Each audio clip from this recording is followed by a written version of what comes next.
We had brought up the subject of potential successors here in the short term, in the long term. What are you hearing? Well, certainly everything for the Cleveland Browns moving forward centers on what is best for the development of quarterback Baker Mayfield. So if you're talking about potential head coaching candidates for the Browns, and granted this has all come down in the past hour with Hugh Jackson being fired, but here are some of the names to keep in mind. And a lot of them are younger coaches, guys who will be going into their first head coaching opportunity, unlike Hugh Jackson, who, of course, had a previous head coaching opportunity with the Oakland Raiders. Let's start out by looking at some of the guys surrounding one of the popular young coaches in the league right now, Sean McVay. He's got a couple of young assistants, Zach Taylor and Shane Waldron. Those are two names to keep in mind. Taylor's only 35 years old. Waldron is 39, but both really respected within that building. They've done great stepping into leadership roles this season.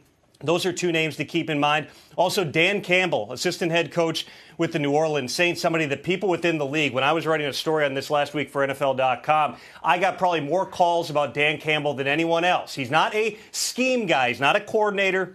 Coaches the tight ends there, of course, played tight end for a long time, had a memorable interim stint as coach of the Miami Dolphins a few years ago. But in terms of his leadership, ability to demand accountability from his team, those are all viewed as positives with Dan Campbell. And here's another name that came up a lot. There's a lot of people who look at the head coaching candidates right now, Will, and say there's not a lot of obvious guys who are teed up. So does some team decide to go to the college level, where, of course, NFL teams taking a lot from college offenses right now. The number one name that comes up with that, Lincoln Riley, coach at Oklahoma, very young. I believe he's 35 years old. Baker Mayfield's college head coach. And this is not simply a matter of let's bring the air raid to the NFL. When NFL scouts went through Oklahoma last year to scout Mayfield along with other prospects, they were very impressed with the way that Lincoln Riley had developed Mayfield. The fact that unlike a lot of college quarterbacks, he could identify a mic, he could alter protections, he could do some of those things at the line of scrimmage you have to be able to do